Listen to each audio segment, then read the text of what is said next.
Come on in. Thanks for coming through to Healthy Mentality Live. Kick your feet up, grab your water or your protein shake, and join in the conversation. I'm your host, Charles, also known as RMZ. If you haven't already, please take a moment to smash those like and subscribe buttons. And if you're watching on the mobile app, throw some hype my way. All of it helps the channel to grow. Let's get this channel to 5,000 subscribers with the hurry upness.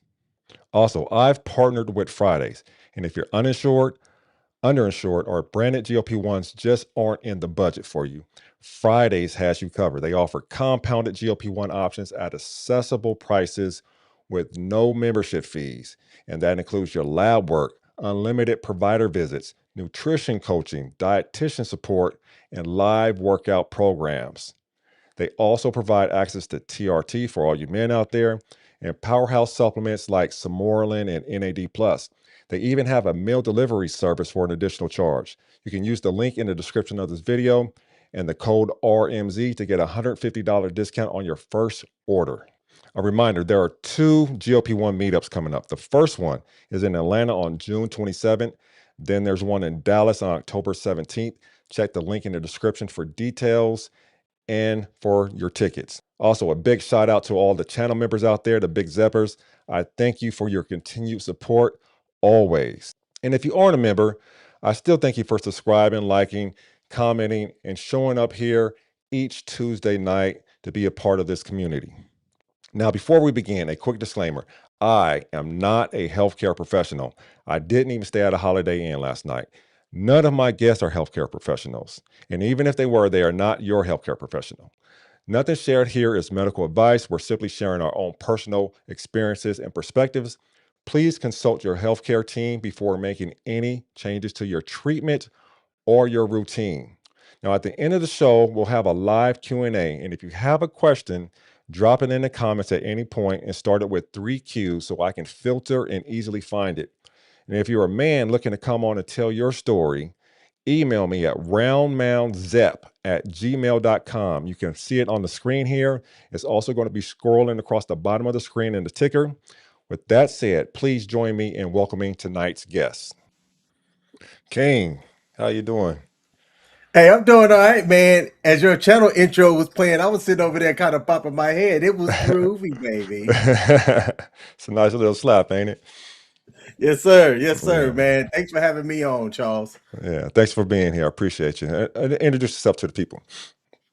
Hey, everybody. What's up, people? My name is King Smith. Yes, my name is actually King Smith. That's what I pay my taxes as. That's what's on my driver's license. I'm a U.S. Air Force veteran, father, I'll say general good dude, currently living out here in Maryland. By daytime, I'm an IT specialist with the government, and in the evening, I'm trying to build myself up as a content creator. Nice, nice. And where can people follow you on YouTube? Yes, if you look up on YouTube or any of the major platforms, if you look up the actual King Smith, the actual King Smith, I'm not hard to find. A lot of my Facebook, YouTube, Instagram, all of my stuff is open. I'm not a private person. I like to think that what you see with me and what you hear is what you get. So if you are out there and you want to link up, let's link up. I'll always say I'm trying to meet everybody on the planet who wants to meet me, politic, and just generally have a good time. Absolutely. And if you're looking, you can look in the description of this video, and his channel, his YouTube channel is tagged in the description of this video. So go over and give him a follow. Um, so King, take me back to 2009. You're in the Air Force and you get a diagnosis. What was that diagnosis? So I got diagnosed back in 2009 with a cardiac condition called hypertrophic cardiomyopathy, and that is a handful. And how I even came about the diagnosis, it didn't come because something catastrophic happened or I was out doing something like PT in the military and fainted or something. No, I was set to go on around about my 10th deployment overseas. And when you get ready to deploy, you have to do what's called a medical out processing. Mhm. It's pretty straightforward. You show up to a like a clinic, they go over your medical records and things and make sure that you don't have anything that would disqualify you from going to whatever location that you're going to be deployed to. Well, they called me right before my medical out processing appointment and asked me if I had my records.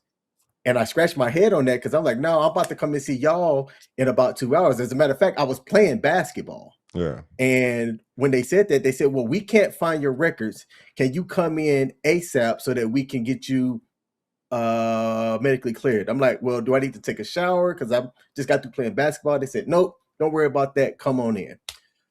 So to make a long story short, when I got there, they had to redo, they could print off everything electronically. But the things that they couldn't do were they needed a copy of my footprint and an EKG reading of my heart. Yeah. The first person ran my EKG twice. He looked at me and said, huh. And he goes, how you feeling? And I'm like, hey, man, I'm straight. It's like, all right, Sergeant Smith, 1 second. I need to go and get somebody above me. So the enlisted guy went and got the officer and ran it twice again. And the officer takes a look at my EKG and he goes, huh. And the other person goes, right? Nobody said anything to me at this point. So I'm like, So are you okay, at that point? Are you like, somebody tell me something? not yet. Because they went and got the chief, the full bird colonel, for those of y'all that know rank in the military. and they run it twice in front of the chief, and then the chief is the third person who goes, huh. So at that point I'm like, time out, what is going on? And the colonel looked at me and said, Sergeant Smith, you have the weirdest EKG anybody in this room has ever seen. So I'm like, what does that mean to me in non-medical terms? They're like, well, we need to get you to a specialist, preferably a cardiologist ASAP, because your EKG is just off. Yeah. So they rushed me to a specialist, and it was in that I did what's called a transesophageal echocardiogram, Okay. which gives you a better heart picture, and that's how I got the diagnosis of HCM, which the shortened version of it is I have a thick heart. Yeah. Hypertrophic means thick. Yeah. So that killed my Air Force career. I was in enlisted aviation, so it killed my flying job. I went through a aviation board. They said that I couldn't fly with it. Then I went through a medical board to see if I could even still serve in the Air Force, but just in a different capacity. And it was during the medical board. They said nope, and gave me a medical retirement. Okay. Now that's a genetic condition, right? It can be. And that was one of the things that had to get figured out. So I had to do a genetics test. And back in 2009, there was kind of like the early stages of the genetic markers for this condition. So for the most part, it is. I've had two genetics tests. My first one came back as inconclusive, and the second one came back as not having the markers. And that's important for me because I am a father. So if I had the markers, then my daughter would also need to get tested to see if she had the markers as well.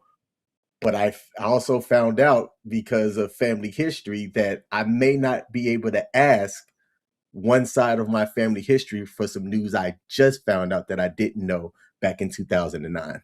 Wow. Okay. Now I was looking at this earlier. There's obstructive HCM and unobstructed. Or do you know which kind you have? Is it the obstructive or I have the kind that's non-obstructive. non-obstructive? Okay. Mhm. And the reason why I asked is because I know that there was a study being done on the use of terzepatide on unobstructive HCM, and they showed some positive results there. So I think that's encouraging, especially since you're on Zepbound. And Mhm. for those of you that don't really know what HCM and are into sports, you may recall back in the 90s, there was a basketball player by the name of Hank Gathers, and he was playing in a game, fell out on the court and died. And I remember this vividly because I was growing up in Southern California, and Hank was going to LMU at the time, and they did a movie about it. And his one of his best friends on the team was Bo Kimbo, who was drafted by the LA Clippers. So I really knew all about that. And then there was also I want to say his name, Reggie Lewis, the Boston Celtics player, who also died a few years later from the same thing. So this is something that highlighted the need to check athletes for this condition Mhm. after those two highly visible deaths occurred on the court. So uh, if you're wondering what ACM is, that's what it is. If you Exactly. remember the Hank Gather story. Um, so what kind of restriction does that put on you and and your activity on a day-to-day basis? Okay, that's a great question. So just like you said earlier, to the people that's out there listening, I'm sharing how it affects me. Everybody's situation is different. For me, the biggest thing that I deal with, or biggest symptoms that I have, is shortness of breath.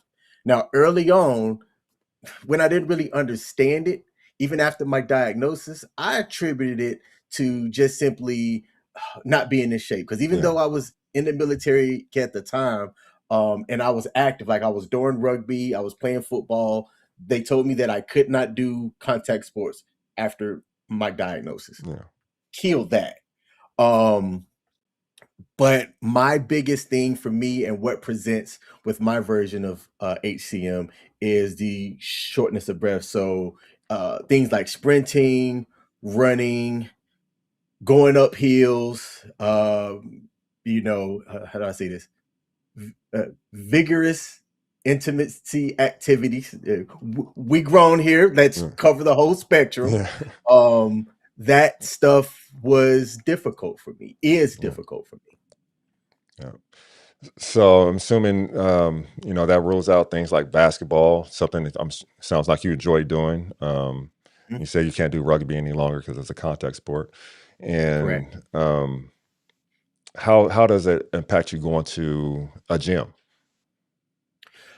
I have to continuously wear something like a smartwatch. So it doesn't matter. This is the Google Pixel Watch 4. I did have the Apple Watch at one point. Both are excellent choices for people that have to monitor their heart rate. So I have to do things that keep my heart rate from rising above a certain level. Because for me, what I just learned and the reason why I have my defibrillator that was put in 2025, which led to why I'm taking a GLP-1 now. I get also AFib episode, atrial fibrillation. I Mhm. always flubber on saying that. So if my heart rate gets like at 160, which is very high for most people, I could get there easier or faster than a more heart healthy person if I have an AFib episode that's like a heart signal disruption that occurs while I'm at that 160, it can shoot me from like a 160 to a 220 very rapidly, and then it comes back down. So that's Mm. how the AFib episode affects me. And it was what recently occurred while I was out being active that caused me to have my first shock with my ICD on Mother's Day about 2 weeks ago. Yeah, yeah, we'll get into that. So, how long were you in the Air Force? I was in Yeah. the Air Force just under 10 years. It was like 9 years and 8 months. Oh, shit. So yeah, 10 deployments in just under 10 years.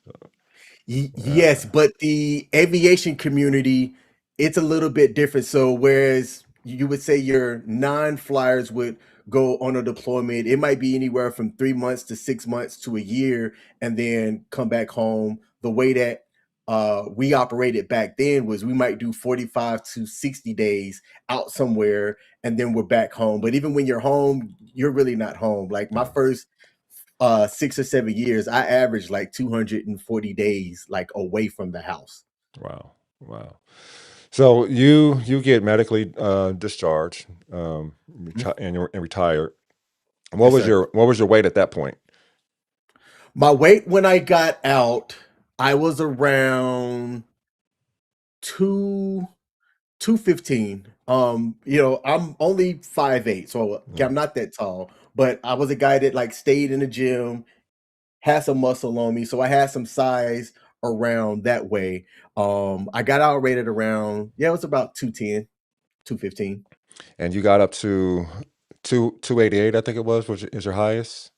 288 was my highest. That was very recent, and it crept up on me. And a lot of that stemmed from the fact that my cardiologist initially told me for from 2009 to about 2013, they told me don't do nothing. Now, was Mm. I still out there trying to do stuff? Yes, but I wasn't really going hard. Yeah. Um, So for about those first 5 years, I was really sedentary, and the weight kind of picked up quick.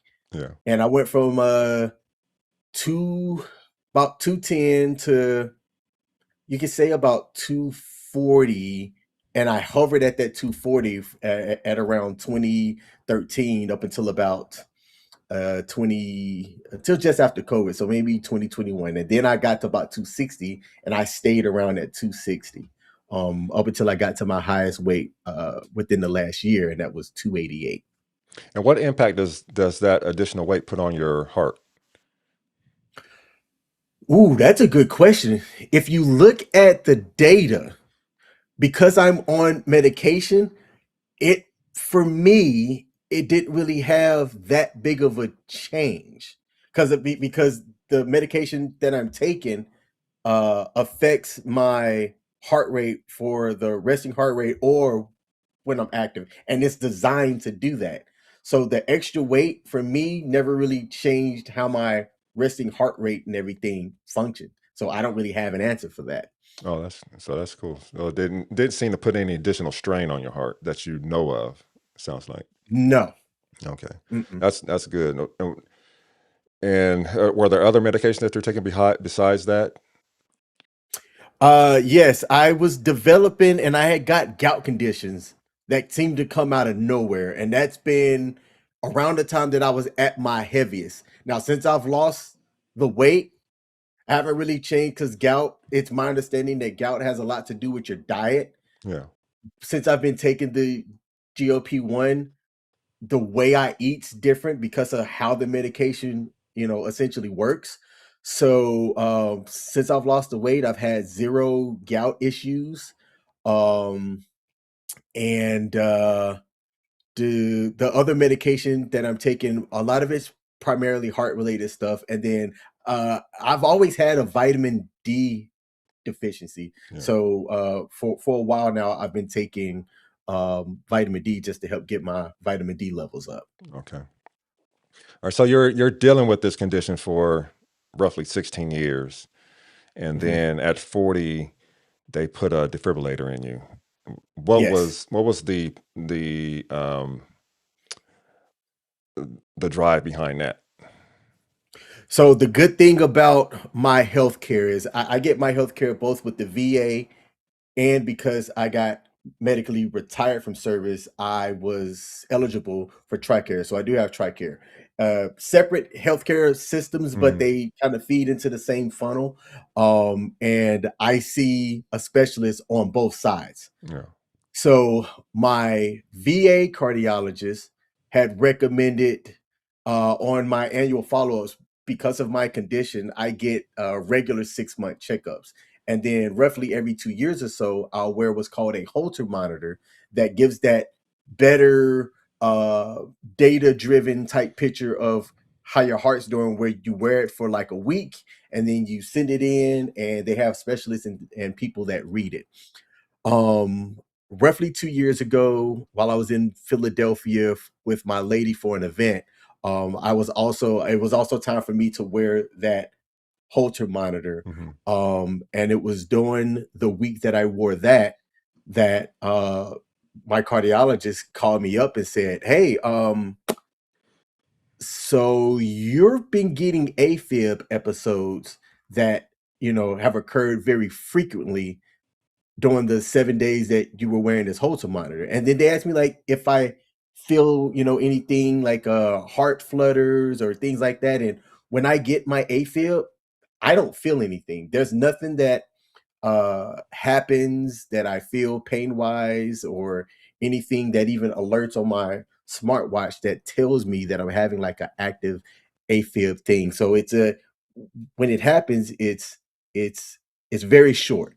Yeah. But the results of having that Holter monitor and getting that AFib, diagnosis, even though I wasn't having what's called sustained VTach AFib episodes, the electrophysiologist, which is one of the cardiology specialists, had recommended that I get a subcutaneous introverter cardio defibrillator, or SICD for short, or most people just commonly call them I defibrillators. see. Okay. Yep. And said that for me, even though I I'm not in that medium to high risk category for how my AFibs are affecting me, it's better to have it and not need it than need it and not have it. Yeah. So after consulting with my other doctors, talking with my lady, doing some general online Googling and in different Reddit threads, I decided to go ahead and have the surgery while I was, still young to get it implanted now in case, it needed to be used to fulfill its purpose somewhere later Yeah. down the line. Yeah. And you got that installed last year? January of 2025. Okay, January 2025. And what was that whole process? Is it like a full surgery, or is it a sub Q there? What, how are they connecting it to your heart? Yes, sir. So it is a full surgery. They will knock you out. It is typically a 1 day hospital stay. So we went and got a hotel nearby. My lady was magnificent in like all of this. She was there for the check-in. She stayed through the surgery and for everything that came afterwards. So the surgery I think lasted about 2 hours. To me, I was in La La Land. They had me on all the good stuff. So, to me, it seemed like I was out and then I was awake. Yeah. But the surgery lasted about 2 hours. Then you do a post recovery. They say most people's post recovery is different.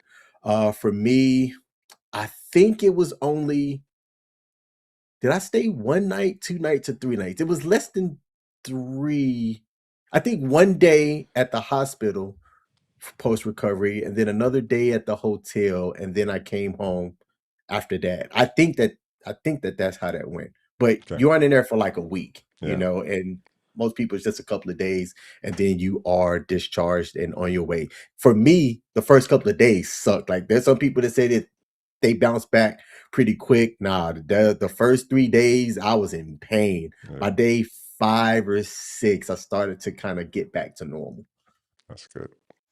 All right. So February comes around the very next month, and your doctor recommends Zepbound. Was that related to your weight, your heart, or a concern that your weight could have an impact on your heart with the defib being installed?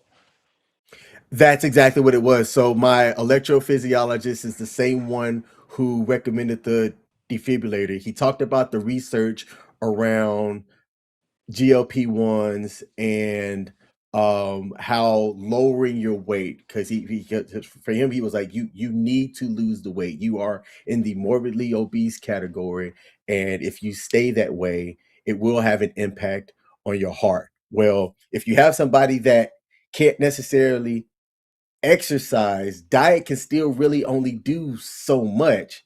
How do you get that weight down?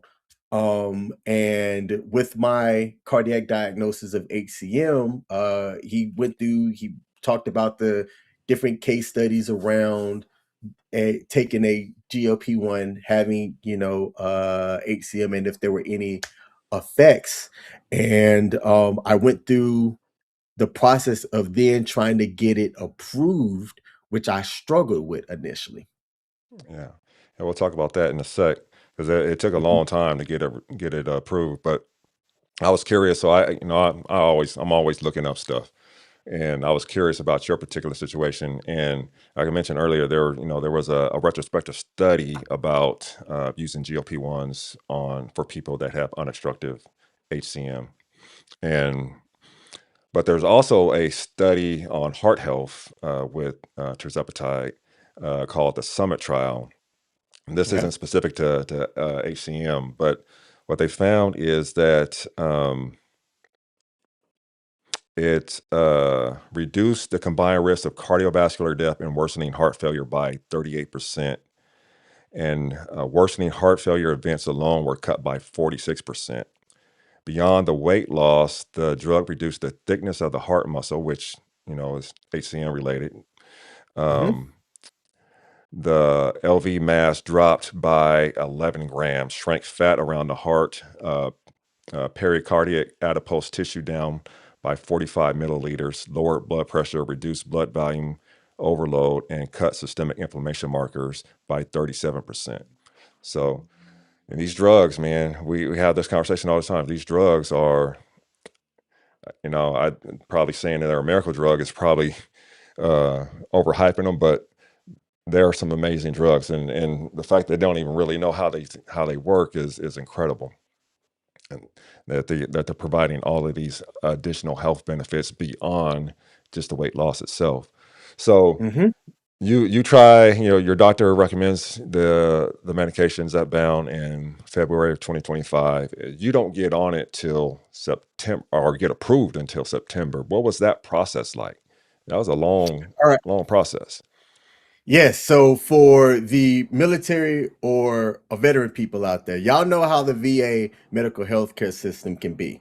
So as of right now, as of this live stream today, you have to do what's called the MOVE program, MUVE. And I don't even think MOVE like is an acronym for anything, but that's what they call the program. And it's a 12-week comprehensive diet and exercise where you are with the dietitian and other people that are in the MOVE program as well.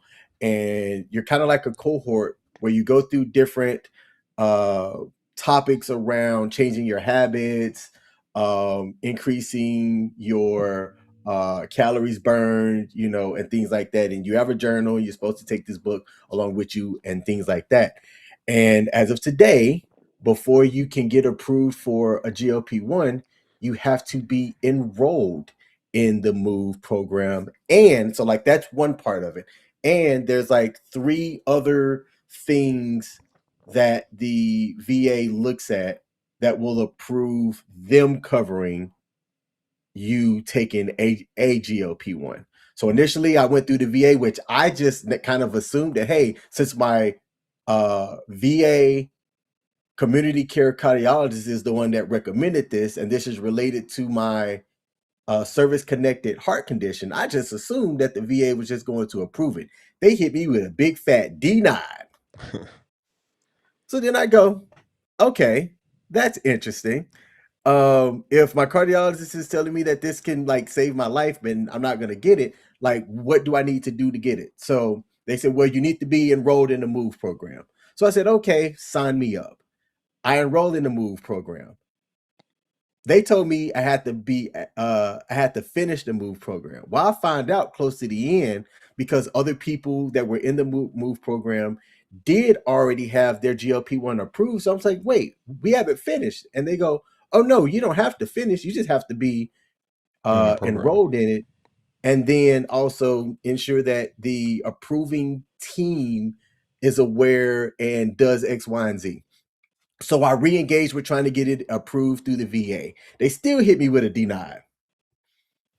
So then I'm like, okay, I also have TRICARE. Let me try the TRICARE route.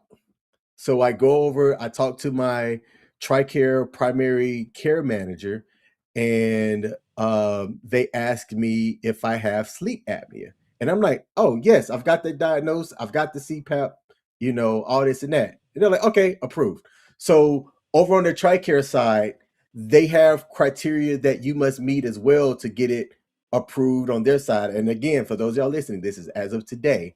But having sleep apnea was one of the things that got you approved easier, I guess is the way to say it on the TRICARE side. So I ended up getting it approved, and I've been on it through TRICARE since September of 2025. Yeah, and for those out there watching, that's a loophole for coverage for not just in the TRICARE and all of that, but there's our insurances that won't cover it for weight loss any longer, but they will cover it for treatment of sleep apnea. So if Hmm. if you're denied for that, try that. Try to get it covered for sleep apnea. So it's interesting that you ultimately get approved for treatment for sleep apnea, but not for weight or heart health. Um, Mhm. you, you got it one way or another, but it's just interesting that the two other things over there, especially the heart indication, did not initially get you approval. That's fascinating. Yep. All right, so you got it. Did you get it in September? I got it and started it in September. Started at the 2.5 milligram and stayed on that. I think I moved up fairly quickly. I went from the 2.5, did the first four shots, didn't have any ill effects or anything. Moved up to the five. I want to say every four shots I went up until I stopped at the 12.5, and I was at the 12.5 for the longest time. Yeah. I just got my 15 milligram on Monday, and I take the first shot of that tomorrow. Okay. Okay. So last time I asked you, you were down 46. Has that changed? That's around about the same number, 243 when I stepped on the scale today. I had plateaued around 250 for the longest time, and I didn't really make too much of a change. But what's funny is probably around about the last 2 weeks is when the last month or so actually is I got under that 250 and I got very close to 240 without really, in my opinion, changing anything. Yeah. But I can definitely see it and I could definitely feel it. But I don't know what kind of pushed me to go under that 248 plateau that I was stuck at for like 6 weeks. Mm. What did you notice when you first started taking the medication? Yeah. See if you had the same epiphany that everyone else had. When I first started taking it,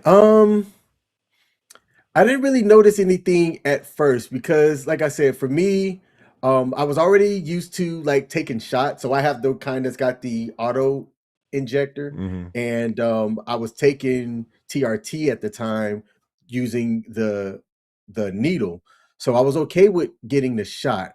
At first, I didn't really notice any major changes. I think probably the biggest thing for me is it seemed like I kind of had a little bit of gastro issues, nothing major, but sometimes it did seem like I'd be sitting on the toilet for a minute. Yeah. Um, Mhm. but I didn't really have anything that kind of stuck out as a revelation very early So, on. so you weren't a person that suffered from food noise. Oh, I'm sorry. Yes, yes, my bad. Hold on, man. Yes, the food noise quieted. Yes. Oh my goodness. And it's hard to really describe what that means or kind of how that is. Because I had heard people talk about, yeah, the food noise goes away. Yeah, I don't think about eating as much. And it was instant. It was Yeah. instant. I didn't know if it was a placebo effect or what, but it was instant. And it's been like that way ever since. I Had I I, have to tell myself to eat. I had a guest on a few weeks ago, Julio, who had a perfect analogy for it. He said it's like you're sitting in a bar and there's some music playing in the background on the jukebox or something that's just irritating. You hate it, and then all of a sudden it's just silence, and you can just I like sit that. there and enjoy your food and enjoy your company because you don't have all this background racket going on, Mm, and you can just focus. I I, like the way I agree with I'm that. probably not doing his description justice, but you get the gist of it. Yeah, man, that makes sense. Yes. Yeah, Yes. That was immediate. My bad. I totally because now I'm just used to it. yeah. Now, what's your restriction on your physical activity? Are What are you able to do? Are you able to go out for walks and stuff of that nature? Do I'm some able kind to of walk. I just kind of resistance training or Yeah, yeah. So that's a good question. So I am able to do like light resistance training. That is okay. I'm able to do like brisk walks where the key thing for me is just as long as my heart rate doesn't get above that 155 to 160, because if I have an AFib, it could spike. But if I'm doing a light walk where I can walk and talk, that doesn't get my heart rate to above the threshold where I really have to start worrying about possibly having a spike. If I'm doing I did a hike not too long ago, and the hike was kind of an intermediate hike. I went slow, yeah. and during that hike, I never really felt like I was out of breath or anything heavy. Like it was, it sucked, but I wasn't over just, oh my goodness, why in the world did I choose to do this? It didn't, get that far. So I can do like if I got 25-pound, dumbbells, I can curl those. I can't squat heavyweight, but if you give me like a light sandbag or something, I could do squats like that. Jumping rope is fine until I hit that heart Yeah, rate limit, and then I have to stop. yeah, yeah. That's That's interesting. So how overall does your body feel on the medication itself? I know for me, when I started taking the medication, apart from the food noise, I noticed that my inflammation in my body, especially around my joints, because I don't know if you know my story. I played college football, so my body was all kind of beat up. So all Mm. kind of my back, my hip, my knees, my shoulders, everything's hurting all the time, and so I would get active, and then something will start falling apart. But when I got on this medication, that went away because the inflammation in my body and in my joints went away with it. So it allowed me to move easier and consistently and over a long period of time. Did you have any of that effect? Yes, yes. So just kind of starting with, it seemed like there was a direct correlation with when I was at my heaviest and I was having the gout issues, right? So let's start there. The moment that I got under roughly around 260, I found it, I was able to get up and move quicker and easier, and very similar to you, right? So you played college ball. What'd you play? Because you look like a wide receiver, but that's in your Mhm. Yeah, current build. I played defensive end. A lot of way You to go. you Yeah, How tall are you? 6'2". Hey, okay, hey man, sit down, change the things. Okay, good. So all right, so you were a 6'2" D, and so you were sizey. Okay, Yeah, cool. At getting under 260, I found that it's now easier for me to get up and move without having to feel like I need to warm up now. yeah, Like I can jump out the bed, not jump out the bed, but I can get out the bed and start my day without feeling that, oh man, I got to make sure that I get the old joints warmed up. So I'm getting a lot less of that inflammation that had occurred when my weight was heavier. So it's literally changed my life around that, because I don't feel those aches where I kind of felt like I needed to maybe take a Tylenol after going out and trying to play flag football, man, back in the day. Now I can just be. yeah. I can exist without having to deal with those aches and pains of, oh man, let me go get and do a little Epsom salt bath and light a candle while I just try to recoup. Yeah. Yeah, would it be something to go back to them days where you could just get up and run, sprint, and not have to worry about your hamstring getting pulled? Now you pull a hamstring getting Man, out of bed in the morning. that's funny. You get it. You get it though. um, so recently on Mother's Day, you had an episode with your defibrillator. Do you know what caused Yes. that? Yes. So what happened with me was, while I was um playing flag football, let me stop. The cardiologist did clear me because my lady was like, "You're not going to do this if the cardiologist doesn't clear you." So before the season started, um, I checked to see, hey, what are my restrictions? Can I do this? And he said, "Yep. From what we see, the biggest thing with you is just your heart rate, but there's no indications that if you just monitor your heart rate, you should be fine."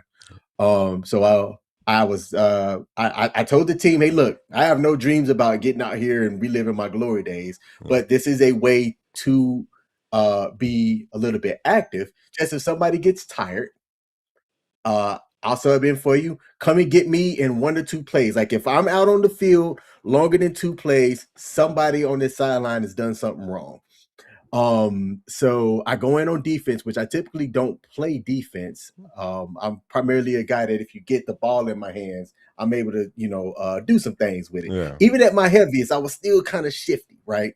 But I go in on defense and they line up and they isolate me with the tallest person on the other team. And if you know football, you just if you see that, you're supposed to pick on somebody if they've got like 5 inches on you. yeah, So I even told my team, I said, they're throwing this way, right? So ball gets snapped, I'm isolated.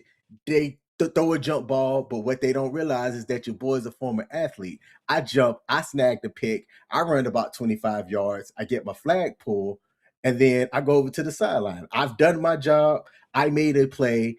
Let me go over here to the sideline and just reset. I Yeah. didn't feel tired.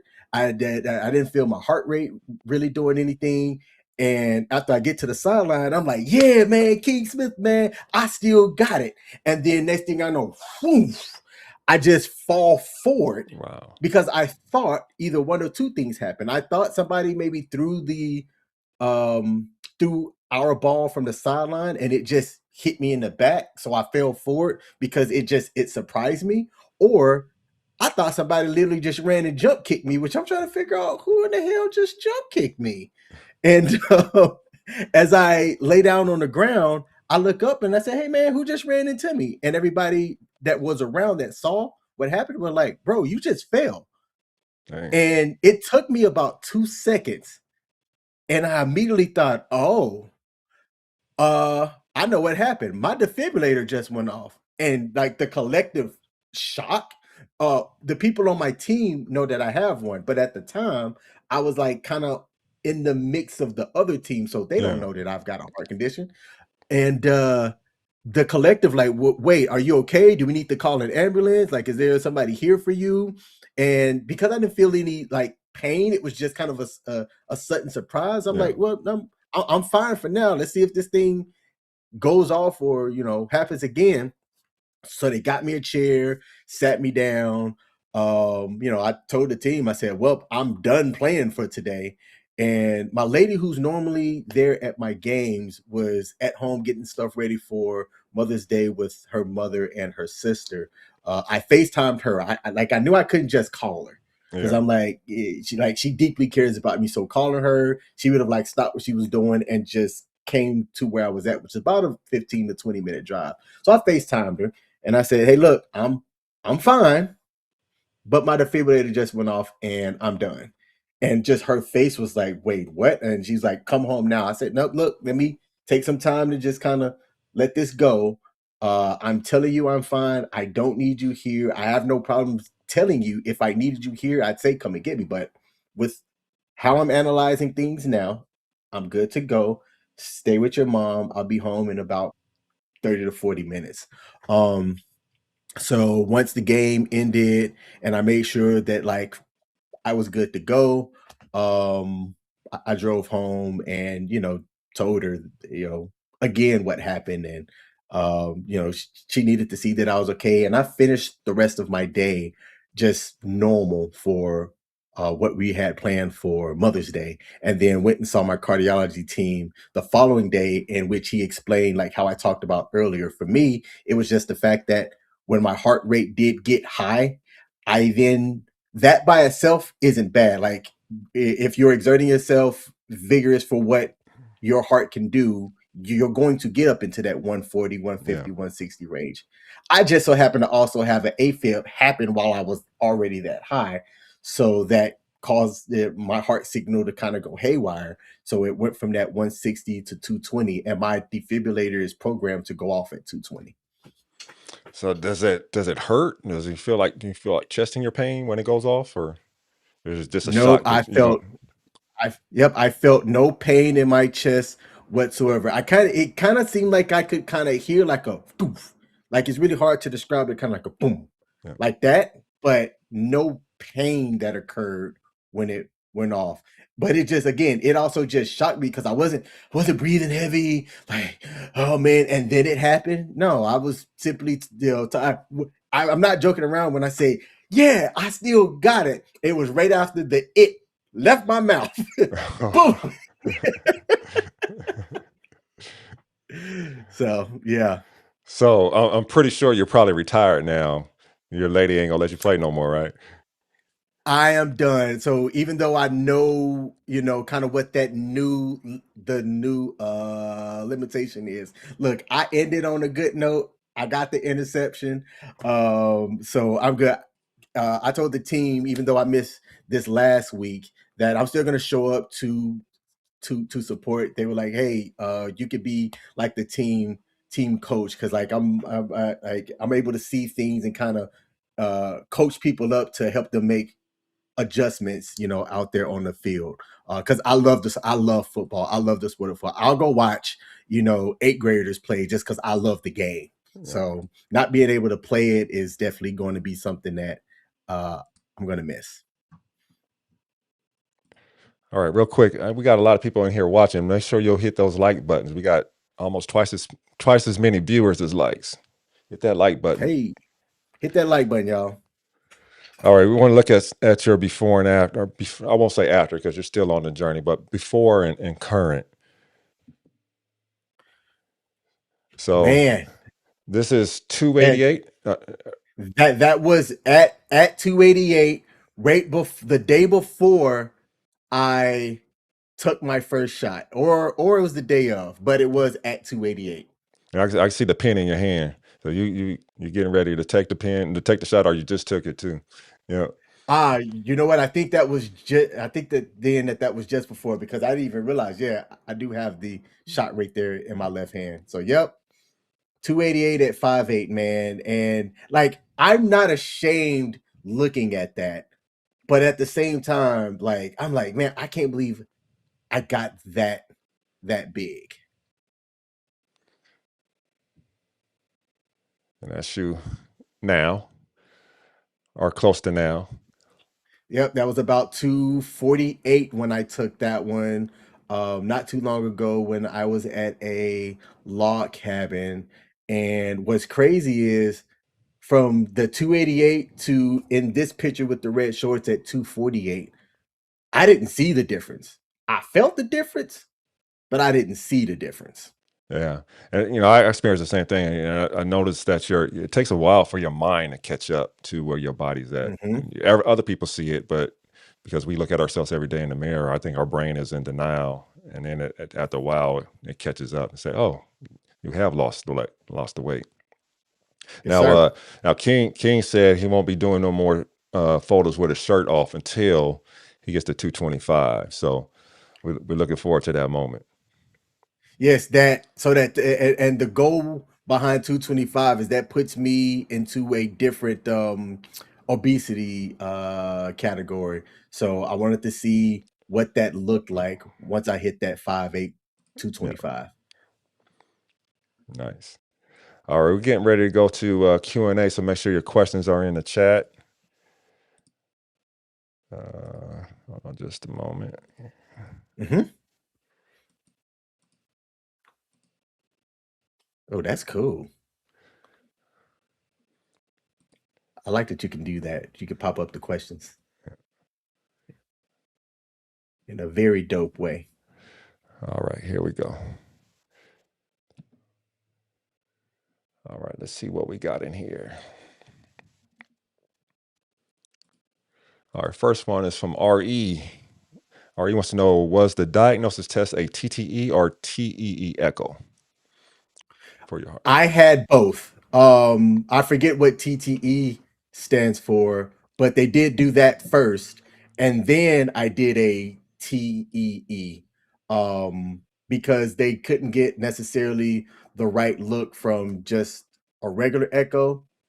So then they did the one where they put the camera down your throat, and that gave the better picture, and that's when I got the definitive diagnosis. All right, another one from RE. Is the ACM obstructive or non-obstructive? I think we already covered that. Does the ACM have any impact on ejection fraction, e.g. HFpEF? Has the Zepbound improved your heart function? This topic makes me think of the Summit trial. And RE was in my mind. He had the same yeah, thoughts I yeah, had. man. Yep. So we did talk about mine. I have non-obstructive. Does the ACM have any impact on the ejection fraction? So that's an excellent question. They're actively monitoring that. Like it's one of the things that my cardiologist highlights whenever I go in for my quarterly or every 6 month stress test and things like that. So I'll be able to answer that better after I take my next stress test, which is coming up in the next 3 months or so. They're going to take my last four since I've been taking Zepbound as well, and just seeing if that, because in short, yes, HCM does have an impact on the ejection fraction. If that heart, because of how thick it is, open slower, or how do I say this? Keeps your heart valve from functioning properly, it could cause you to have a really low ejection fraction, which is bad. Yeah. So yes, HCM has a direct impact on your ejection fraction, and there are some things and stuff that can occur to help change that for sure. Yeah. Great question, Ari. Now, what is a stress test like for you? Is it traditional? They put you on a treadmill or something with monitors, or is it something else? Nope, that is exactly what it is. I've had two different types. The one that I primarily have is where they plug you up and put everything on you, and then you're on a treadmill, and then they'll run that treadmill up until you hit whatever numbers that they want to see for you, and then you come off, lay back down, and then they run the EKG again. I've also had a nuclear stress test in which they inject you with things that can like light up so that they can see if you have any obstructions as your blood is moving. That ish was weird. Yeah. like I, it, like you feel powered up when they eject you with it, because it's like, I don't know if anybody's ever had adrenaline. Like, I've never had adrenaline, but it makes you feel different. yeah. I had some of that a while ago. I had to do a special MRI where they had to put some radioactive stuff into to identify cancers in my body, Hmm. and it's weird because they have to have it delivered. They have to have it delivered from a pharmacy at that moment. It's not something that they have on site, and then they put it in me intravenously and all of that, and then put me on a table and do the scan. So, and Yes, it sir. felt funny. All right, next question, John Henri. He wants to know: Did your medical team decide to continue TRT along your journey, or did you stop it? Yes.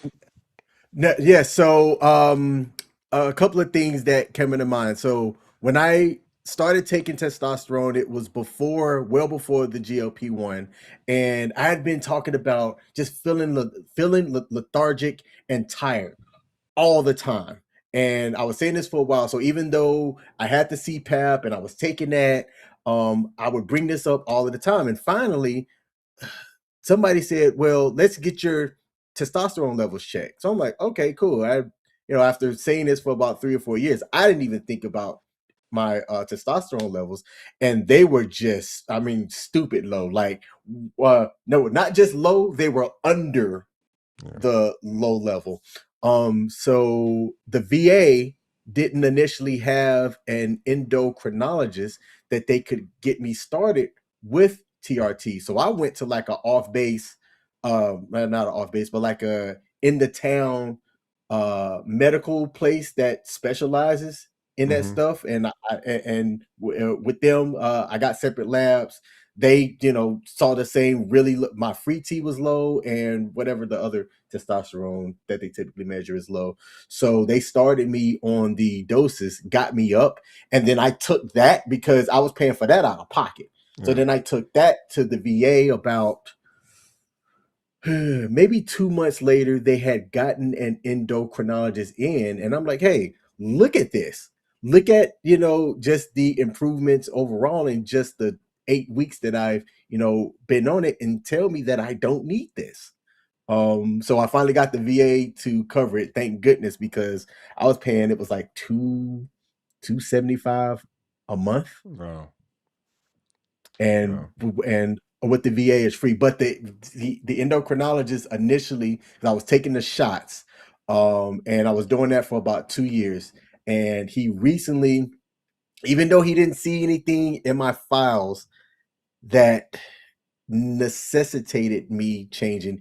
My testosterone got really high, so then he pulled some studies about testosterone and heart health, and he said I need to get you lower. So I've swapped from the shots that I would take every 10 days to where now I take the gel every morning, and I'm gonna have labs on that after being on the gel for it'll be 4 months during my next labs to see what my levels have came down to. Yeah. That's weird that they didn't adjust your dose down instead of switching you to cream.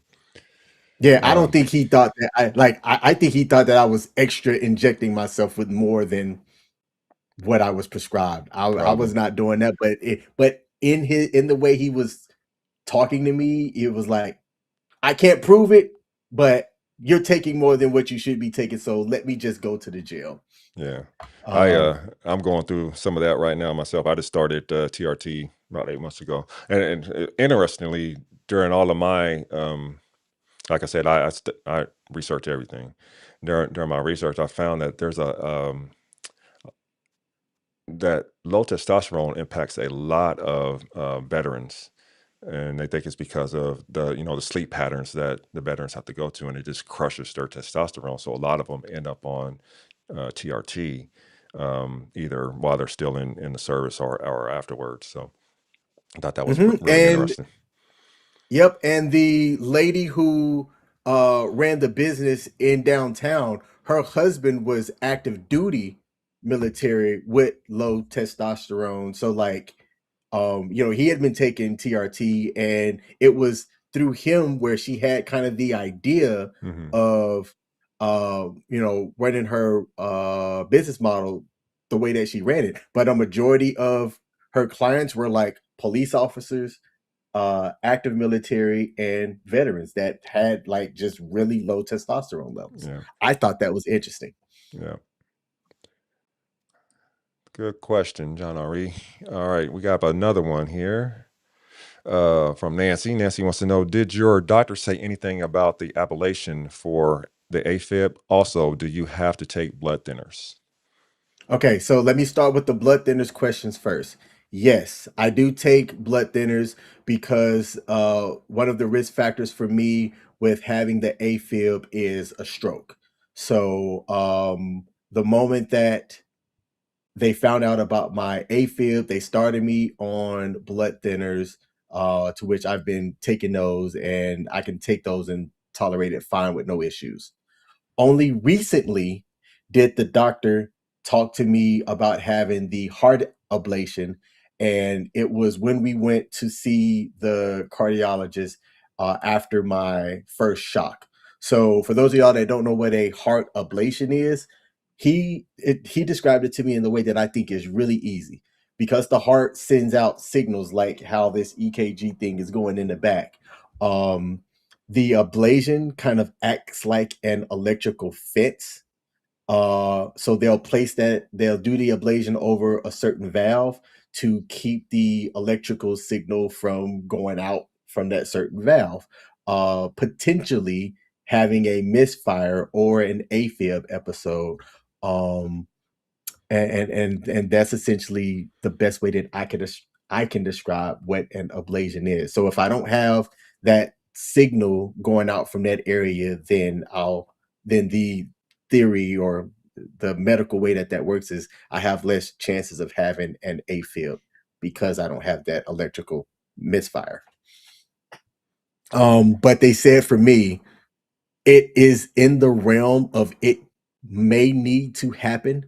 Um, I They told me to take some time, and either there's a medication, and I forget the name of it, but it requires a automatic 3 night stay, like overnight, 3 nights while you take this medication, and they measure your heart readings while you're taking it. Or I could do the ablation.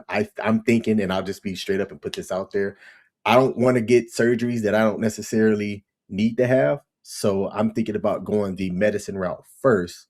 But if I need an ablation, which they tell you isn't a guarantee to fully treat AFibs, there is no cure. There is no thing that they could go in to just stop AFibs from happening. Certain people's bodies are just more susceptible to them. But it can be something that can reduce AFibs, which is why he said I might be a candidate to get one anyway if my AFib episodes get more frequent. All right. All right. Great question, Nancy. I have another question from my guy TT. We got a few of them here from TT, so we'll tackle them one at a time.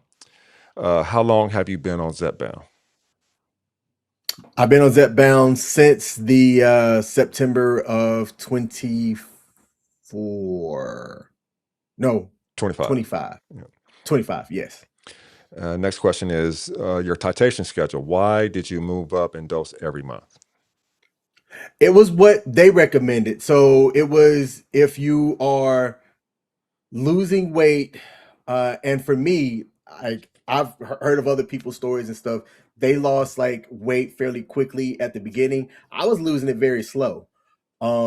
So I moved up to the 2.5 because it was what was recommended. I wasn't having any bad effects. I was losing it slow, so they moved me up um every month until I got to the 12.5, and I sat there for about 3 months or so.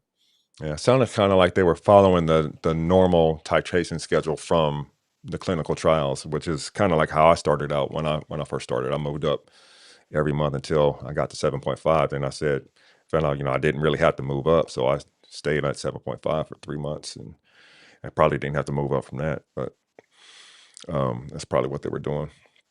And Mhm. last question for him is this a lifetime medication for you? I know what they've told me, and it can be a lifetime. Some people that I've talked to have successfully stopped it and did not gain the weight. You've talked to a lot more people than I have. So what can you share with people that you've talked to about it needing to be like I don't think it needs to be a lifetime medication, but what have you heard when talking to Actually, people? actually, I just did a video on this. There was a study that came out last week on the 12th about the need to stay on this medication. It's the exception that someone will get off this medication and not regain weight.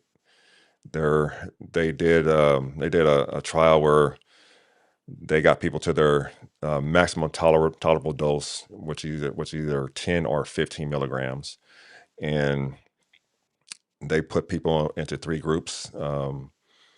They kept people at either their 10 or 15 milligram dosage. They dropped the second group down to 5 milligrams, and they put the other group on placebo. The placebo group, 67% of them regain weight, Oh wow. Hmm. and it's not just the weight gain itself. With the regain of the weight came back all the comorbidities that they were dealing with. The blood sugar control, sleep apnea, the heart lipids, and heart or blood pressure, and all of that stuff. Um, That's interesting.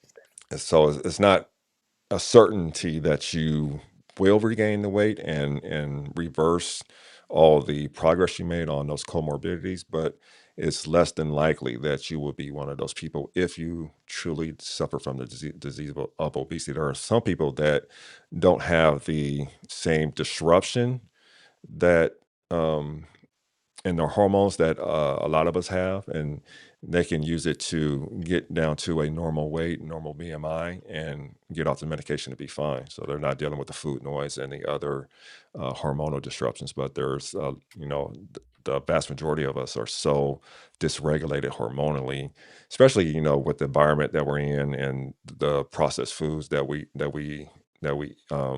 eat on a ongoing basis, and then um, like the plastics that we ingest from our foods, those forever plastics, those are hormonally disruptive and all of that as well. So, Oh wow. yeah.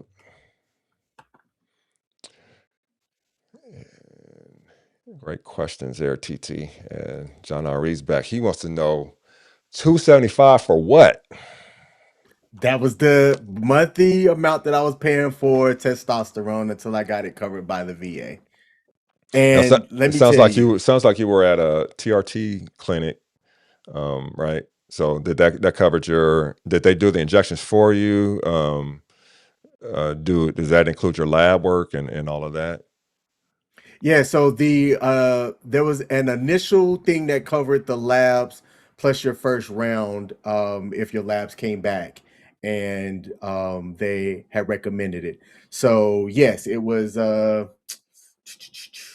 it was like 300 for the initial labs plus the first round. They got everything shipped to them. No, I'm sorry, it came to me, but because I had never I didn't know how to use it. I've never used needles before. I was Mm, actually really nervous about doing it. So I took it there and they did the first injection for me and taught me how to properly do everything. And then after the first time I did it myself, I was like, "Oh, this is fine, man. Okay, it's not nothing." But to stay on it, yeah, it was 275 a month. And with the immediate changes that I felt, like that brain fog was gone, I seemed to have more energy and just all of the positives that came from the TRT. I would have been okay keeping paying that on my own, but I'm glad that the VA covered yeah, it. yeah, I know exactly what you mean.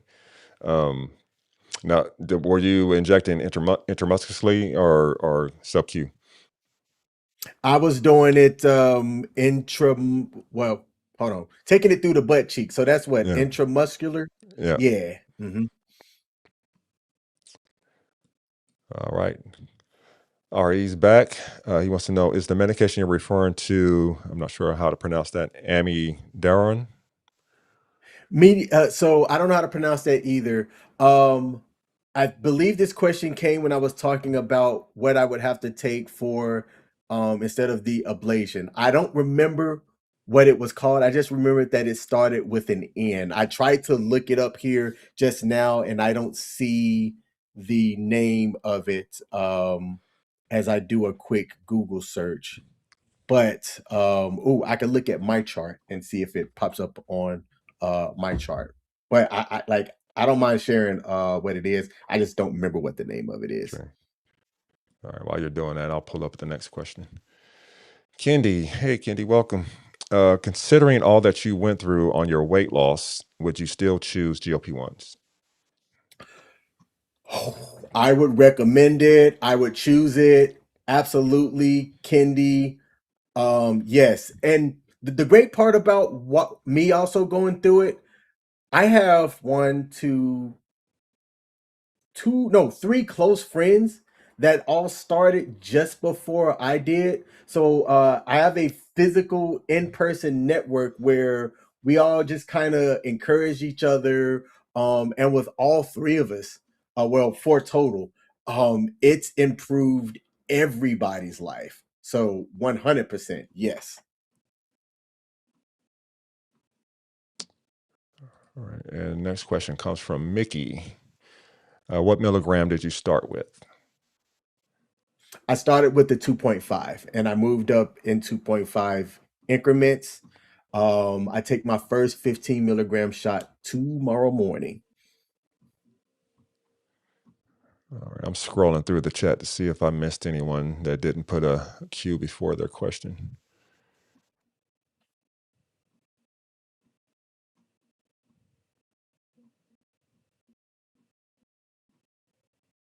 I've got the name of the medicine and I had it all wrong. It doesn't start with an N, it starts with the T, Tycosin. It's a anti-arrhythmic medication. Hmm,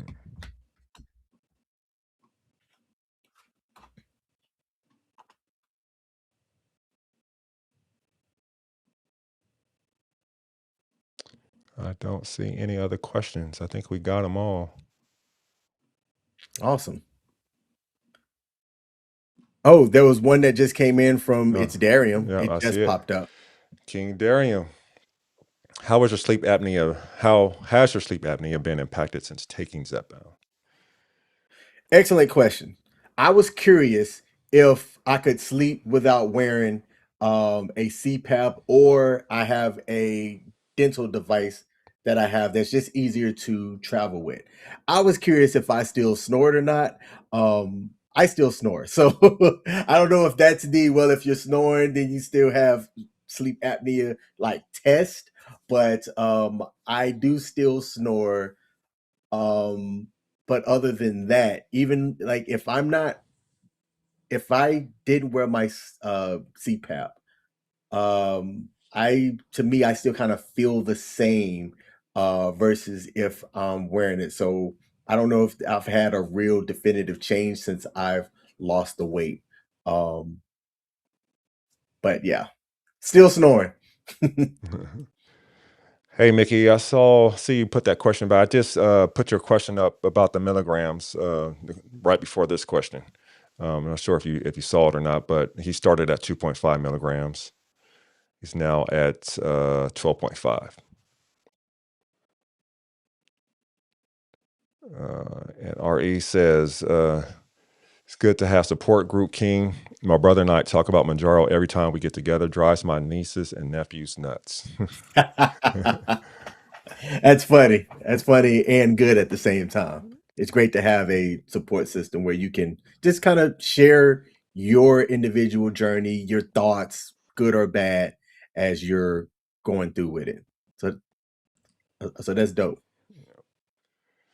All right, I think that does it. Well, King, I thank you for joining us tonight. I found your story really compelling and interesting, and I'm sure the audience did as well. You had provided some great information, and you're real personal. So, I'd like to. Oh, we got another question. I knew that was going to happen. TT wants to know: did you think you might have to take any peptides later? I don't know what a peptide is. Nobody's ever mentioned that to me. So, do you know what a peptide is, Well, Armsy? Zepbound is a peptide itself, but I think what he's referring to is the uh, off label peptides like Samoralin or the gray market retatrutide or BBC 157, things like that. Okay, yeah, no, that hasn't been anything that's been discussed with me. So, as of right now, no.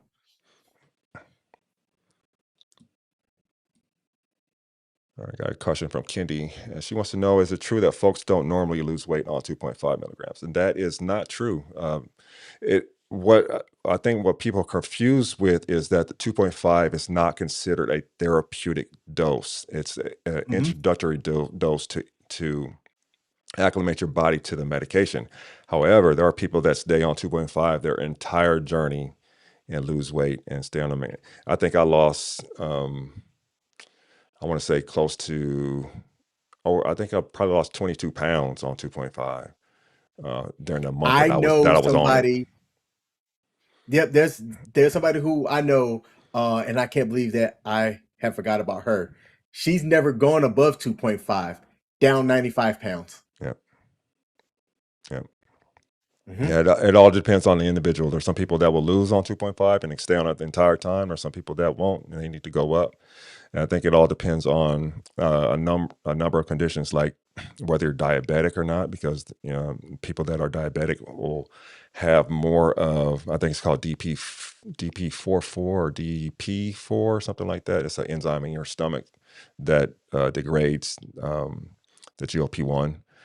So they get less of it in their system than other people. So I'm not sure where they are with Zepbound, but they were looking at higher doses. I believe 20 milligrams and 25 milligrams for tirzepatide to get those people that are not that are maxed out at 15 and not getting the results that they would like to see because of either being diabetic or they have such dysregulation in their hormonal pathways that they're not getting the weight loss. So last I heard, they were in trial for those. I'm not sure where they are. I know that they did recently release the higher dose of Wegovy, and people are seeing results on that. Darian correct is DPP4 inhibitors. Yeah, thank you, Darian. I see G's has joined. Hey, G's, thank you. And John Henry says, stick around the GLP-1 community and they'll show you all the peptides. Bet. All right. So again, you can follow King on his channel on YouTube. It's the actual King Smith, right? And that is Yes, linked. sir. That is linked in the description of this video. And I believe he is on Instagram. And where else are you located under that same I'm on moniker? all of you. You can find me on TikTok, Instagram. I've got two Facebook pages. I've got one that is like my personal, but then I also have like my brand. But if you find any of them, shoot me a follow. Yeah. Like I said, I don't have anything private about my social media. If you want to link up on LinkedIn, I got a LinkedIn too. Just look up King Smith. There ain't that many of us out there. Yeah. So I'm gonna head over and follow you on Instagram and TikTok. I'm not following you over there yet, but I am following you on YouTube. So if you want to That's dope. follow him, please go over and give him a follow. And let's keep him in the community.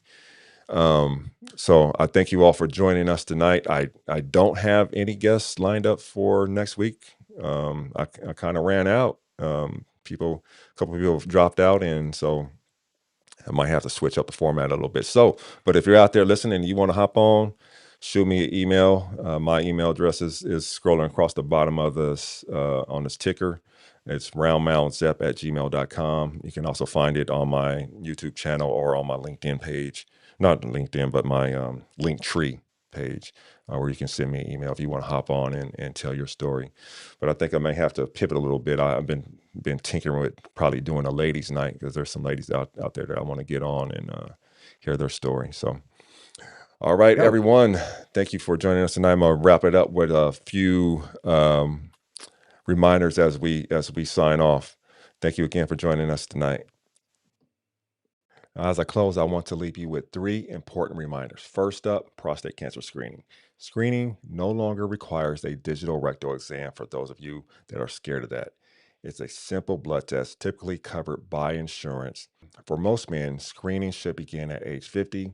If you're a black man or have a family history, such as a father or a brother that has had prostate cancer, screening should begin at the age of 45.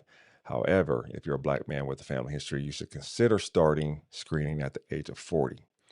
Black men are about 80% more likely to develop prostate cancer and twice as likely to die from it, largely because it's often detected too late after it has spread. Early detection is critical. Prostate cancer often has no symptoms until it's advanced.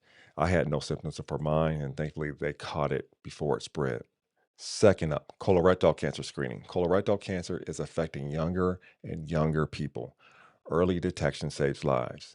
There is approximately one diagnosis every 25 minutes in people under 50. It is now the leading cause of cancer death for men under 50 and one of the leading causes overall in that age group. Among the top five cancer related deaths, it's the only one increasing in younger adults. Men are more likely to be diagnosed at a younger age and more likely to die from it. Approximately 75% of patients under 50 are diagnosed with advanced stage cancer. That's either stage 3 or stage 4. Think of celebrities like Chadwick Boseman and James Vanderbeek, both under 50 when diagnosed and when they died. Screening reduces mortality by up to 60%. Colon cancer is one of the most preventable cancers, but only if you get screened. Lastly, get your testosterone levels checked. As the experts in this space say, there is no single better indicator of a man's overall health than his testosterone levels. Make sure the test includes your total testosterone, your free and bioavailable testosterone, because at the end of the day, that is more important than your total number. Also includes your SHBG levels, your LH levels, your FSH levels, and your estradiol levels.